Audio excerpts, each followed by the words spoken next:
Assalamualaikum, Baraya Jawa Barat kumaha damang. Alhamdulillah pada saat ini JMSI Jabar, Jaringan Media Cyber Indonesia, Jawa Barat, menggelar diskusi bersama calon gubernur Jabar dari PKS Dr. Haji Haruswandaru. Acara seperti biasa dipandu oleh Kang Sony dan Kang Dadan pada serial diskusi Pilkada 2024. Bertajuk, Mencari Pemimpin Pilihan Rakyat dan PW Muhammadiyah Jawa Barat, pada hari Senin, tanggal 5 Agustus tahun 2024. Mari kita simak diskusi ini. Terima kasih buat calon gubernur Jawa Barat Pak Haru yang berkenan hadir di acara JMSI Jabar dan Muhammadiyah. Terima kasih juga ke Kang Yu, Sekretaris Muhammadiyah Jawa Barat yang begitu antusias mendukung mendorong acara ini terselenggara. Iya. Pak dosen saya, terima kasih bersedia datang di sini. Kang Firman, terima kasih ya. Tetap semangat dari kemarin Kang Firman selalu setia. Terima kasih juga buat teman-teman nih, Kang Ri dari Lause, teman-teman wartawan, terima kasih atas kehadirannya. Karena waktu kita tidak banyak, kita langsung saja masuk ke acara. Dari acara diskusi mungkin nanti pertama langsung ke Pak Haru, Kang, ide dan gagasan beliau selama 15 menit, dilanjut dengan pertanyaan dari 3 panelis yang ngobrol-ngobrol santai aja Pak. Terus nanti sesi berikutnya dari teman-teman yang hadir, dari wartawan dan juga dari komunitas, 3 pertanyaan. Dari sini juga mungkin masing-masing 2 pertanyaan. Kalau cukup waktunya kita tambah, tapi kalau sekiranya sudah mepet, kita cukup satu sesi saja. Baiklah, kita buka saja acaranya dengan bacaan basmalah. Bismillahirrahmanirrahim. Acara pertama mungkin pemaparan ide dan gagasan Pak Haruswandaru sebagai calon gubernur Jawa Barat. Maka Pak Haru. Bismillahirrahmanirrahim. Assalamualaikum warahmatullahi wabarakatuh. Alhamdulillahirabbil alamin, nahmaduhu wa nasta'inuhu wa nastaghfiruh wa na'udzu billahi min shururi anfusina wa min sayyi'ati a'malina. May yahdihillahu fala mudilla lahu wa man yudlil fala hadiya lahu. Allahumma shalli ala sayyidina Muhammad wa ala alihi wa sahbihi wasallim. Rabbi shrah li sadri wa yassir li amri. Yang saya hormati Kang Sony selaku moderator, juga sahabat saya Kang Yu. Kalau ingat Kang Yu, ingat ormas Islam ya, yang maupun dari Muhammadiyah. Juga yang saya hormati Bapak Dr. Alfa, beliau dosen saya waktu kuliah di Unpad. Bisa mau ujian lagi nih, kalau Bapak Alfa ini. Juga Kang Firman, kalau sama Kang Firman biasanya ngebahas survei biasanya. Iya, juga teman-teman JMSI semua dari Lause dan sebagainya yang hadir, rekan-rekan media, pada sore hari ini bisa bersilaturahim. Saya banyak janjian sama Kang Yu waktu ketemunya di sini ya. Rekan-rekan sekalian, sementara ini ya mohon doanya saja karena saya belum dapat surat tugas ya, sebetulnya untuk jadi bakal calon gubernur, jadi baru posisinya baru diajukan ke DPW PKS Jawa Barat ke DPT, dan pengajuannya ada 2 nama, saya dengan Pak Kiai Idris wali kota Depok. Sementara teman-teman kota Bandung ngadu awalnya Kang Haru ke kota Bandung kan tempat provinsi. Jadi kalau saya ditanya Kang Haru ke mana dulu lah, jadi cuma ditugaskan aja.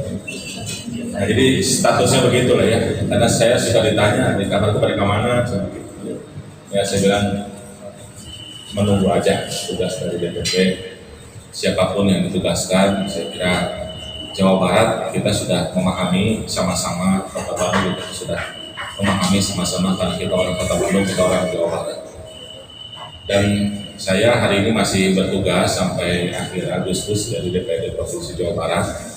Jadi memang Jawa Barat provinsi yang kita cintai, tentu saja menjadi kebanggaan buat kita semuanya. Dan Jawa Barat adalah provinsi dengan jumlah penduduk terbesar di Indonesia. kurang lebih 50 juta jiwa gitu ya, paling besar. DPT-nya juga paling besar, kemarin 35 juta. Potensinya juga luar biasa. Jawa Barat selain penduduknya yang besar, kemudian kalau dilihat dari komposisi penduduk itu 53% kurang lebih adalah kaum zilenial. Jadi banyak anak muda di Jawa Barat ini. Pesannya bahwa Jabar sekarang itu isinya anak muda. Ini yang harus kita pahami bersama. Sehingga problem-problemnya juga kurang lebih akan banyak menyangkut anak muda di samping problem yang lain. Potensi yang berikutnya adalah ya, Jawa Barat kalau diibaratkan itu seperti desa besar. Jadi ya karena jumlah kabupaten lebih banyak daripada jumlah kota. Kota ada 9, sedangkan kabupaten ada 18. Jadi lebih banyak kabupaten. Kalau lebih banyak kabupaten artinya kita masih banyak sawah, pertanian, ya, kemudian juga perkebunan. Walaupun sebetulnya ekonomi kita paling banyaknya di manufaktur, ya kurang lebih 40% itu di manufaktur. Dengan demikian, ini potensi Jawa Barat, potensi pariwisata, ya kita punya pantai, ya, kita punya pegunungan dan sebagainya. Kalau dibandingkan sama Bali, sebetulnya indah Jawa Barat sebetulnya. Ya, cuma kita belum tertata seperti di Bali.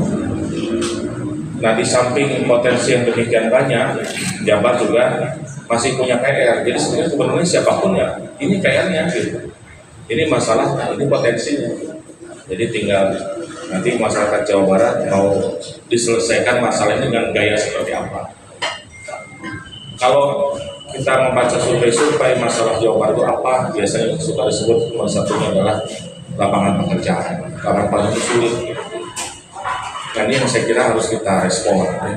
Harapan kita ke depan, pemerintah bisa membantu bagaimana khususnya tadi generasi muda ini bisa mendapatkan lapangan pekerjaan. Karena sekarang orang lulus kuliah nggak otomatis kerja. Lalu saya tanya apa masalahnya?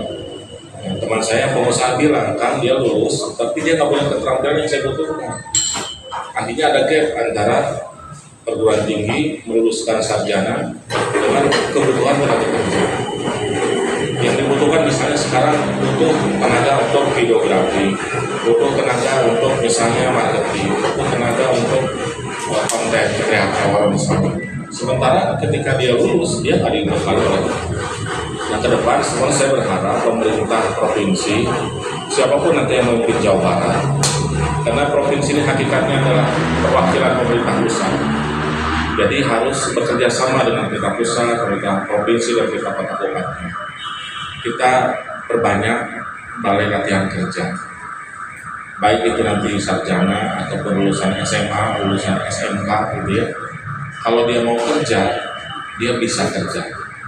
Di balai latihan kerja itu dilatih, dia dapat sertifikat, dia bisa kerja, baik di Jawa Barat ataupun di Jawa Barat.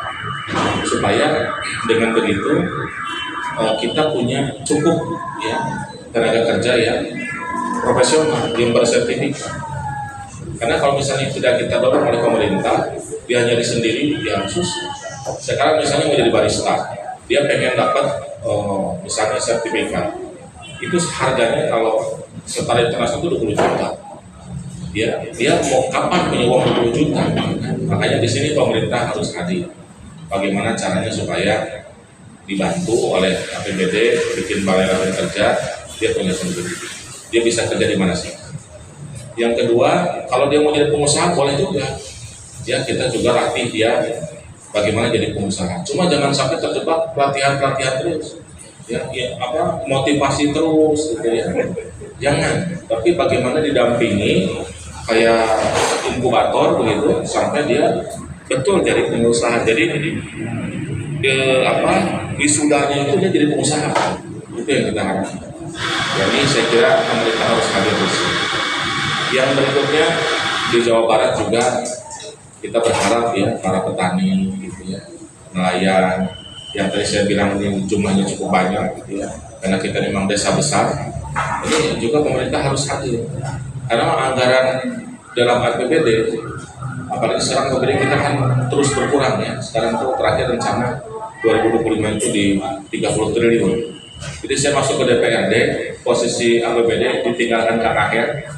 oleh Kang Emil diteruskan itu 48 triliun. Sekarang sudah tinggal 30 triliun, jadi hilangnya 18 triliun.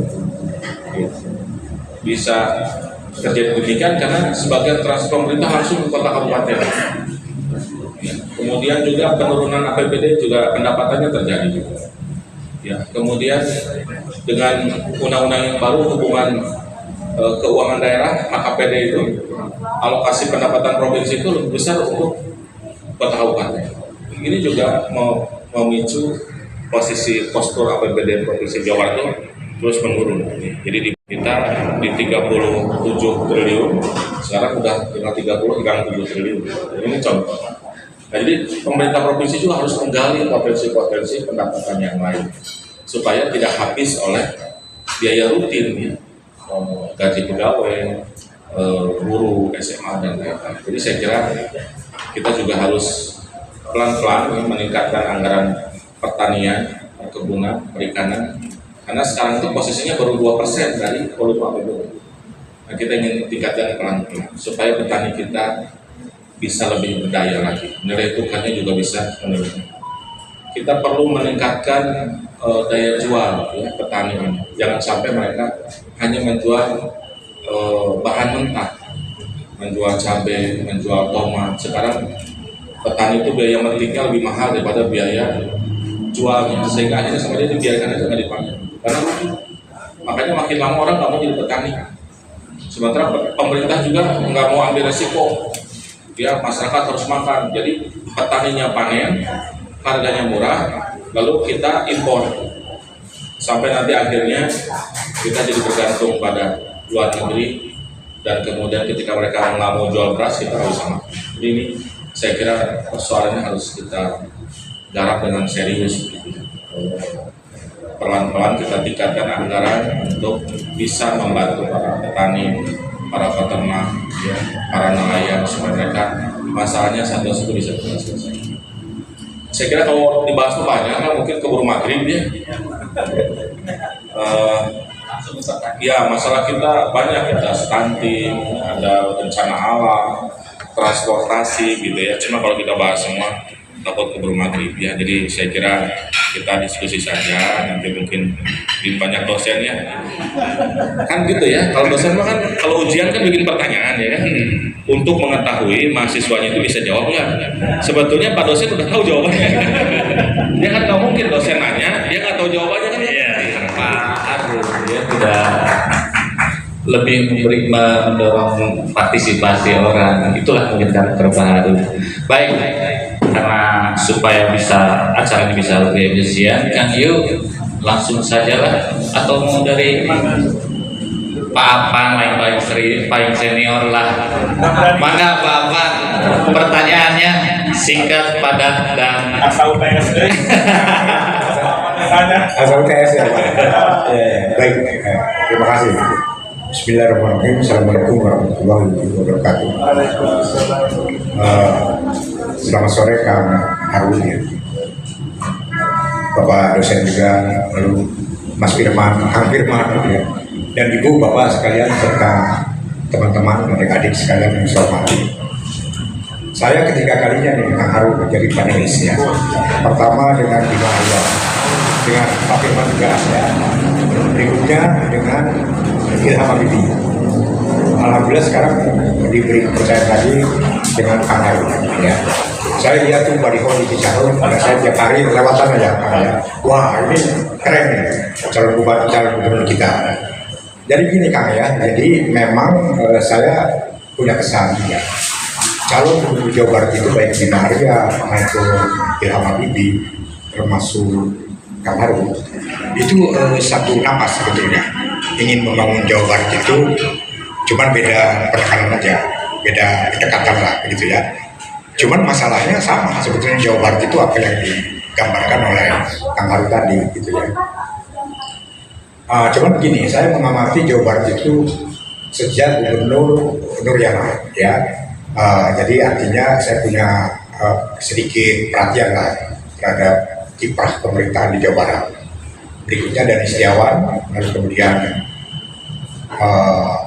Heriawan ya, Saya waktu 2003, 2008 itu anggota KPU Provinsi Jawa Barat. Waktu Heriawan jadi gubernur itu, KPU-nya saya. lagi di KPU itu. Anggota DPRD DKI waktu itu ya. Nah, jadi sekarang terus terang aja bahwa setiap gubernur itu punya tantangan-tantangan gitu ya, dan sebagainya. Nah, setelah pemilihan langsung mulai tahun 2005 untuk kepala daerah kabupaten kota dan 2008 untuk Jawa Barat, pemilihan gubernur Jawa Barat. Nah, kelihatannya ini orang yang ingin menjadi gubernur tuh banyak. Jadi bahkan wali kota itu saya bingung, terlalu banyak wali kota kok banyak sekali kayak mau jadi ketua RW saja gitu ya. Saking apa ya, mungkin demokratisasi dan sebagainya sekarang ya. Yang jadi benak saya Kang Haru yang gini. Jawa Barat itu tadi Kang Haru sudah katakan 50 juta penduduknya, lalu 35 juta pemilihnya, oke, dan hampir sama dengan negara Venezuela atau Iran, ya. Bahkan kalau Malaysia misalnya atau Singapura atau bahkan Filipina mungkin ya, itu hampir sama. Jadi kalau menurut pandangan saya, seorang gubernur Jawa Barat itu harus berkapasitas sebagai kepala negara di suatu negara yang penduduknya dan problematikanya sama dengan Jawa Barat. Nah, saya punya dosen dulu, namanya Ustadz Abdurrahman. Dia mantan Bupati Sumedang. Ya, dia mengajar di UNPAD sebagai dosen tamu, dosen luar biasa. Saya kebetulan asistennya. Waktu pertama saya jadi dosen UNPAD tahun 86. Nah, kata Pak Ustadz di kuliahnya ke mahasiswa itu gini, Bupati, gubernur itu bukan bawahannya Menteri Dalam Negeri, kata beliau. Bahkan bukan bawahannya Presiden.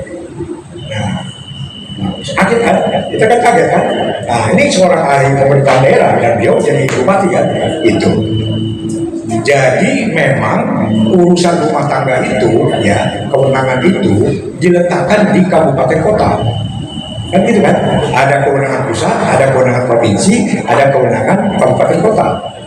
Jadi pada sebagian besar urusan itu ada di kabupaten kota sebetulnya. Kalau bupatinya cerdas.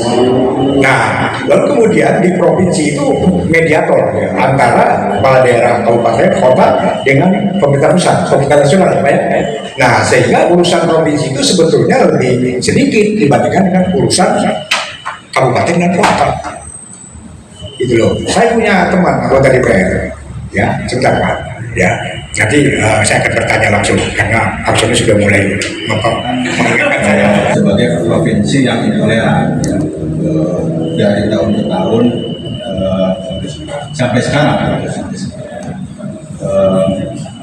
nah bahkan ada beberapa kabupaten kota itu yang memang mendapat predikat kota intoleran. Depok lah ya misalnya. Walaupun misalnya kota Bogor itu yang tadinya disebut intoleran kemudian sudah mendapat predikat. Nah, sebetulnya kan memang ada beberapa pandangan ya soal isu intoleransi. Yang pertama mengatakan itu case by case, sebetulnya tidak bisa kemudian menggeneralisasi bahwa Provinsi Jawa Barat itu menjadi intoleran ketika bicaranya hanya case by case. Tapi sisi lain ada mengatakan ya case by case juga tidak bisa dianggap sesuatu yang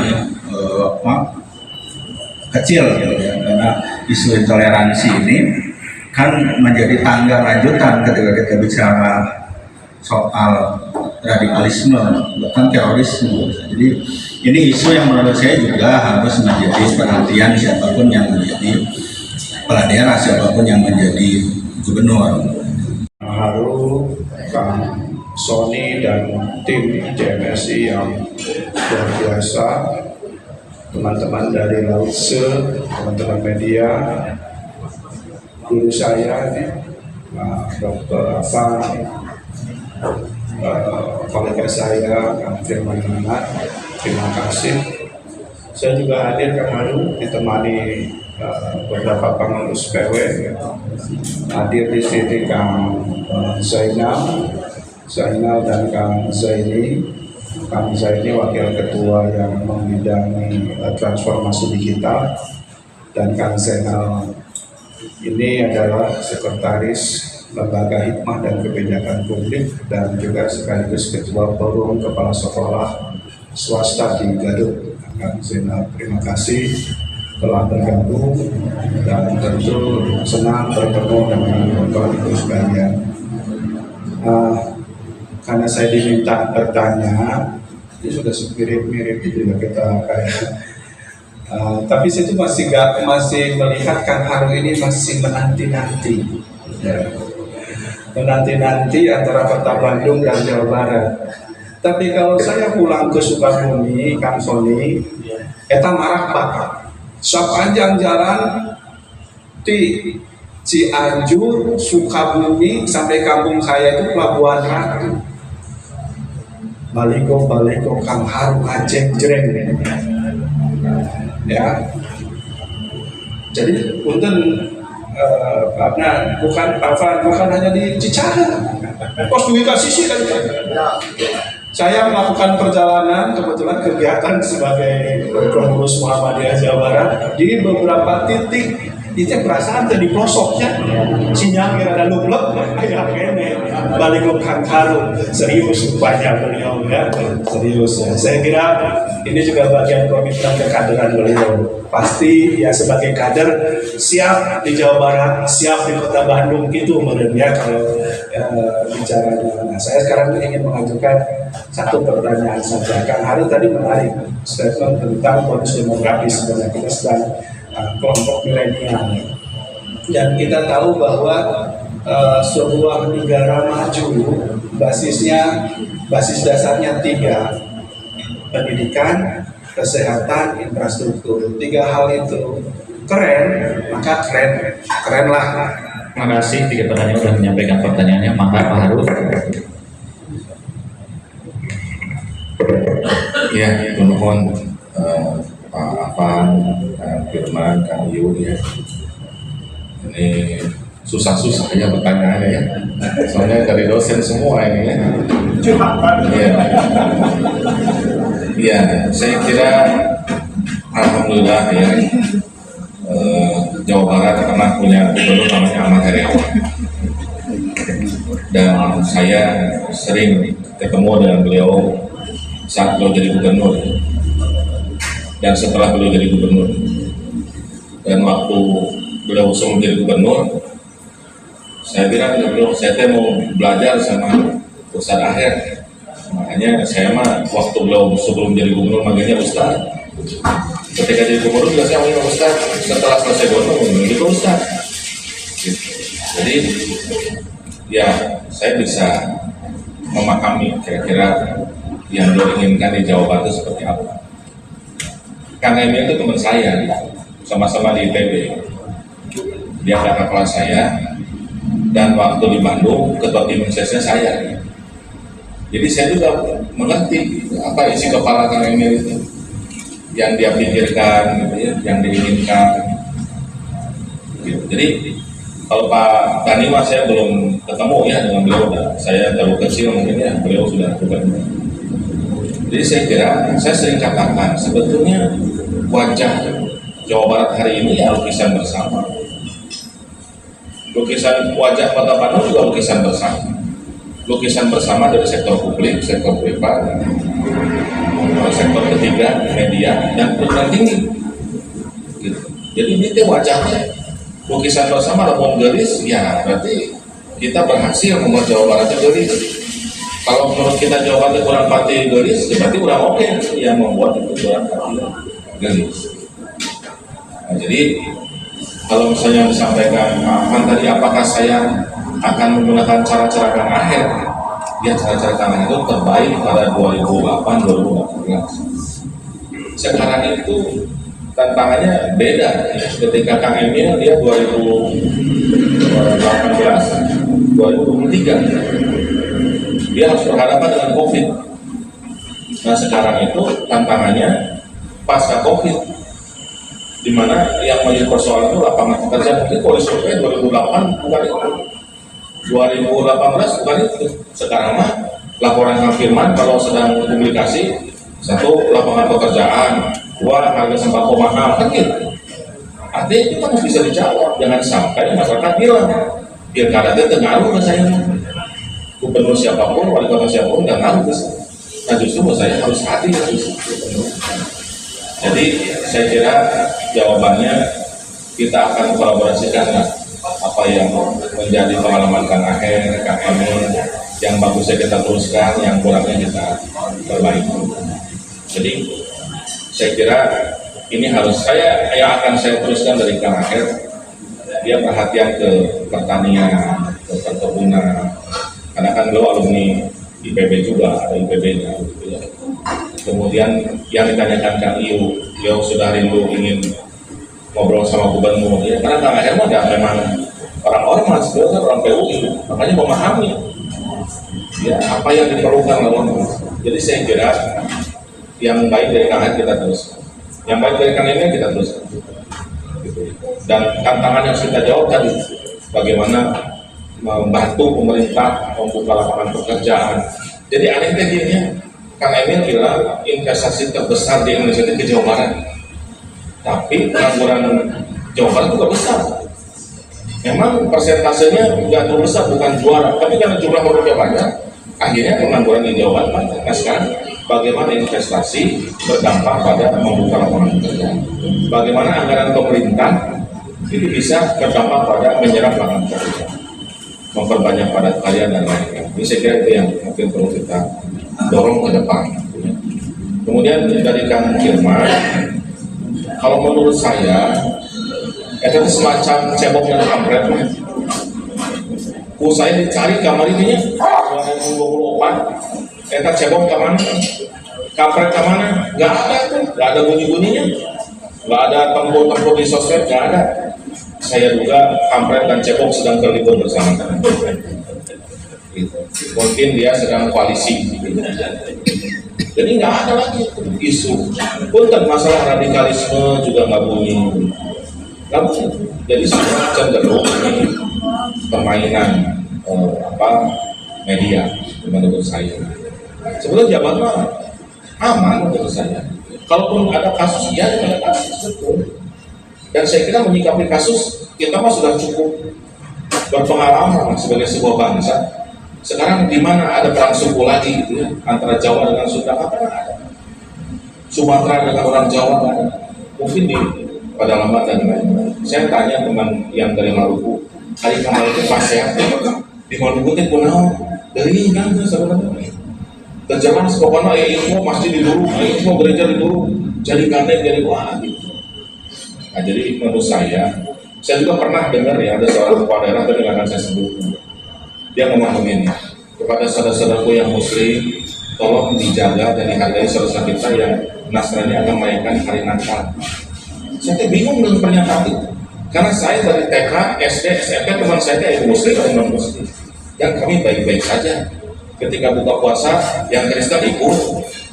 Ketika waktu sholat dia bilang, "Mak, sholat itu kan sholat kan?" Jadi santai aja. Jadi ini kadang-kadang ada yang memperuncing dengan saya.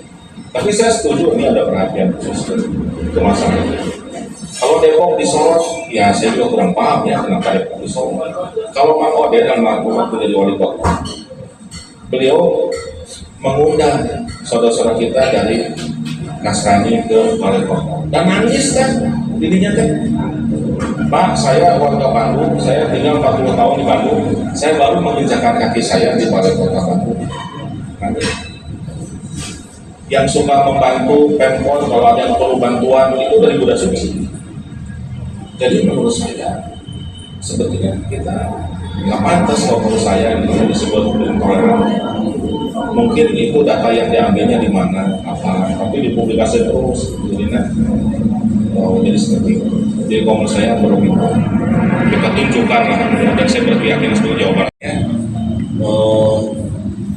Masyarakat itu nggak usah kan digratiskan pendidikannya kan, yang mampu mah bayar aja, tapi yang nggak mampu dibantu pemerintah, nah gitu aja. Artinya anak itu mau masuk negeri, masuk swasta, kalau mampu bayar. Kalau nggak mampu, pemerintah yang bayar. Jadi nggak usah PPDB pusing. Sekolah mah di mana aja, di negeri atau di swasta sama saja. Dan guru mah urusan undi ya. yang membuat SMA urusan UIN. Jadi sebetulnya yang pintar itu bukan gurunya, muridnya.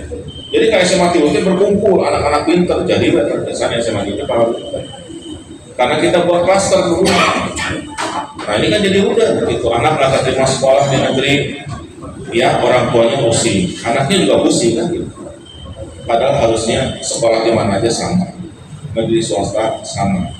Dan menurut saya yang tidak mampu dibantu pemerintah, yang mampu siswa negeri, siswa swasta, orang tuanya semuanya bayar.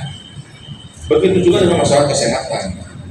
Menurut saya, ini kan anggaran kita ini kan terbatas, ya di APBD kota, di APBD provinsi ini terbatas. Menurut saya musuh sekarang kita itu pencitraan, karena pemilihan berdasarkan popularitas dan elektabilitas. Akhirnya calon kepala daerah itu sibuk pencitraan, bukan menyelesaikan masalah. Termasuk kepala daerah juga supaya kapilih dari bukan membangun kota, kabupaten, provinsi, bukan. Sibuk nge-share sosial media, kumaha popularitasnya tinggi, supaya kalian ditakuti oleh lawan politik. Padahal apa yang dibikin setelah jadi kepala daerah nggak ada juga, biasa aja. Gitu. Maksud saya, coba ketika jadi kepala daerah itu ada katakan 10 masalah, nggak usah diselesaikan 10-10-nya lah, dan bukan Superman. Coba 1 atau 2, dan itu sudah dilakukan oleh Kang Aher. Contoh, beliau programnya ruang kelas baru, itu teh masih sekarang masih diingat, baru udah 1 periode udah lewat. Obong buat pesantren, jalan-jalan di Jawa Selatan, orang ingat, Ciletuh ingat. Nah sekarang kalau ditanya, rada pusing nggak itu? Bukan. Jadi saya kira itu masalah pendidikan, masalah kesehatan juga. Kan RSUD menurut saya perlu ditingkatkan, puskesmas ya. Saya sedih melihat antrian BPJS sejak ketika Polres DKI forum antrian minyak, antrian sembako, ayo antrian BPJS harus ngambil jam 2, jam 3. Kata saya ini kurang manusiawi. Jadi saya kira harus kita perbaiki supaya masyarakat tentu harus sehat ya, harus sehat. Kita jangan mengalokasikan anggaran itu sebesar-besarnya untuk mengobati, tapi untuk mencegah supaya yang sakit tidak berulang. Tapi kesehatan juga perlu perhatian. Saya kira itu mungkin Kang Sami yang bisa disampaikan oleh Pak Profesor. Begitu, ini kayaknya harus digerakkan ya. Tepuk tangan dulu. Pada kalem ini teh pembicaranya kalem, penanya juga kalem. Coba saya ingin pertanyaan yang lebih bersemangat lagi dari teman-teman yang hadir. Ayo. Apakah program kita dari Lembaga Media bisa bekerja sama dengan pemerintah? Tujuannya adalah supaya para milenial ini memiliki wadah, bisa mereka hidup di dunia musik dengan tanpa kekhawatiran atau tanpa adanya minimnya edukasi dari pemerintah. Itu saja mungkin dari saya. Terima kasih. Assalamualaikum warahmatullahi wabarakatuh. Ya, salam kenal dengan prioritas apa Kang Haru ketika menjadi calon gubernur dengan terobosan bagaimana ya pendekatan secara kontekstual atau of the book ya, bukan hanya sekedar rutinitas belaka untuk membawa arah Jabar ini kemana. Itu satu poin ya, karena pemimpin itu memiliki prediksi, bukan hanya sekedar kebijakan, mungkin yang sekedar kebijakan murah hati atau dalam bahasa politik yang benevolent policy ya. Tapi bagaimana kebijakan publik itu dijalankan secara tepat sesuai kebutuhan publik dan tuntutan publik. Namun Pak Haru Hayati Setiaharta Dinata, relawan disabilitas Jawa Barat, angkot Pak Haru angkatan kolotnial. Jadi yang mau kami sampaikan adalah mau menghantarkan Pak Haru dengan pesan bahwa punten istilah miskin itu tidak perlu diucapkan lagi untuk masyarakat Indonesia. Kenapa? Karena miskin itu adalah ketidakpiawaian para penyelenggara negara. Yang mutlak tidak boleh, yang mutlak tetap ada itu hanya 3. 1 disabilitas, 2 lansia, 3 anak-anak terlantar, yatim piatu yang terlantar. Itu 3 mutlak, tidak bisa dihindarkan. Jadi saya sebagai angkatan kolot eksponen 66 bersama Bang Fahmi Idris dan lain-lain, wajar kalau ingin memiliki gubernur yang cobalah jangan sampai di gas melon hijau tertulis di situ khusus untuk masyarakat miskin. Sakit hati saya karena saya sendiri juga memakai gas melon yang hijau. Sedih, Pak. Itu mungkin bapak-bapak, ibu-ibu bisa menilai. Ini loh yang membedakan antara Pak Haru, Pak Bima Arya, Pak Ilham sama Pak Ono. Yang setia di acara ini pasti bisa membedakan. Beda gimana? Beda lah pokoknya. Kurang lebih seperti itu. Pak Haru, kalau masih ada waktu pengennya sih kita ngobrol-ngobrol lah di sini, silaturahmi dengan Pak Afan, dengan Pak Firman, Kang Iyu, gitu kan teman-teman di sini sambil minum maghrib kita sholat di sini. Baiklah, dari awal hingga akhir kita tutup aja acara diskusi ini dengan pembacaan adalah Alhamdulillahirabbil alamin.